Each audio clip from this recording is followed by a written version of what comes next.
Hello అందరికీ welcome back to one more vlog. ఈరోజు అయితే మళ్ళీ ఒక స్నాక్ రెసిపీతో అయితే నేనైతే మీ ముందుకైతే వచ్చేసాను. ఈరోజు స్నాక్ రెసిపీ ఏంటంటే మొక్కజొన్నలతో ఒక స్నాక్ అయితే చూపించబోతున్నాను. చూడండి, ఇక్కడైతే నేనైతే ఒక 4-5 కంకులు అయితే తీసుకున్నాను. చూడండి ఎంత లేతగా ఉన్నాయో కదా ఈ కంకులు. ఇప్పుడు ఈ కంకులను అయితే మనం ఒలుచుకుందాం. చూడండి, ఒక కంకు అయితే నేను ఆల్రెడీ సగం ఒలిచేసాను. తర్వాత అయ్యో వీడియో పెడితే బాగుంటుంది కదా అనేసి తర్వాత అయితే వీడియో తీయడం స్టార్ట్ చేశాను. చూడండి, ఇలా అయితే ఒలిచి పక్కన పెట్టుకోవాలి. చూడండి ఎంత లేతగా ఉన్నాయో కదా. ఎప్పుడు మొక్కజొన్న కాల్చుకొని తినడమే కాకుండా ఒకసారి ఇలా ట్రై చేయండి. సింపుల్గా స్నాక్ రెసిపీ చాలా బాగుంటుంది. పిల్లలు స్కూల్ నుండి రాగానే ఇలా చేసి పెడితే చాలా ఇష్టంగా తింటారు. ప్రాసెస్లోకి వెళ్ళిపోదాం. ముందుగా ఒక ప్యాన్ పెట్టుకొని ఆయిల్ వేసుకోవాలి. ఒక 2-3 స్పూన్స్ ఆయిల్ వేసుకోవాలి. చూడండి, నేనైతే ఆయిల్ అయితే హీట్ అవుతుంది. ఇప్పుడు హీట్ అయిన తర్వాత మనము ఒలిచి పెట్టుకున్న కార్న్ని వేసుకోవాలి.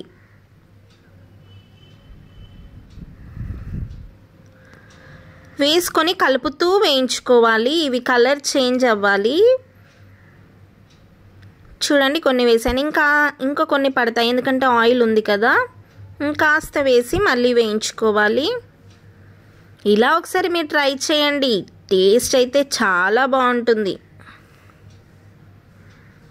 మా వారికి అయితే ఇలా చాలా ఇష్టం. అయినా మొక్కజొన్నలతో రెసిపీస్ ఎలా చేసినా కూడా చాలా బాగుంటాయి కదా. మరి మీలో మొక్కజొన్న రెసిపీస్ అంటే ఎంతమందికి ఇష్టమో కూడా కామెంట్ చేయండి. చూడండి, ఇలా వేపుతూనే ఉండాలి లో ఫ్లేమ్లో. ఇవి కలర్ అనేవి చేంజ్ అవుతాయి.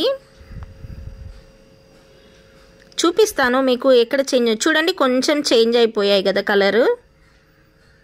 ఇంకాస్త వేగితే సరిపోతుంది.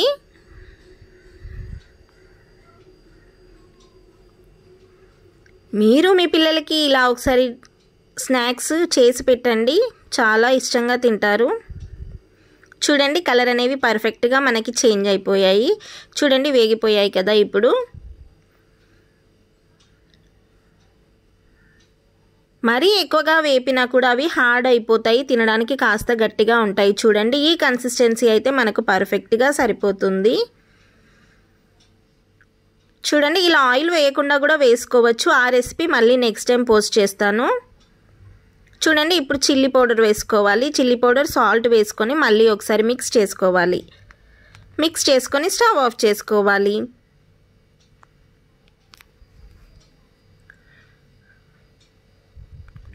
టేస్టీ మొక్కజొన్నలతో స్నాక్ అయితే మనకైతే రెడీ అయిపోయింది. మీరు దీంట్లోకి కావాలంటే ఆనియన్ కట్ చేసి కూడా వేసుకొని తినొచ్చు.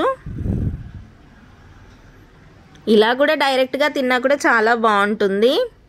చూడండి, ఇప్పుడు డిష్ అవుట్ చేసుకుందాం. చూడండి ఎంత బాగున్నాయో కదా. ఇప్పుడు దీంట్లో మీరు కావాలంటే ఆనియన్ స్లైసెస్ వేసుకోండి, లేదంటే కొత్తిమీర, టమాటో కూడా చిన్నగా కట్ చేసి వేసుకొని తినండి.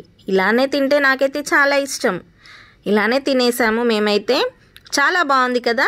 చూడండి, మరి మీకు ఈ వీడియో కనుక మీకు నచ్చినట్లయితే మరొకసారి ట్రై చేయండి. మరి మీకు ఎలా వచ్చిందో కూడా కామెంట్ బాక్స్లో కామెంట్ చేయండి. Bye all, thank you for watching. అందరూ వీడియోస్ చూస్తున్నారు కానీ లైక్ చేయట్లేదు. లైక్ చేయండి, షేర్ చేయండి, కామెంట్ చేయండి. మరి మీకు నెక్స్ట్ ఏ వీడియో కావాలో కూడా నాకు కామెంట్ చేయండి. ఆ వీడియో నేను పోస్ట్ చేయడానికి ట్రై చేస్తాను. ఓకేనా? Bye all, thank you for watching.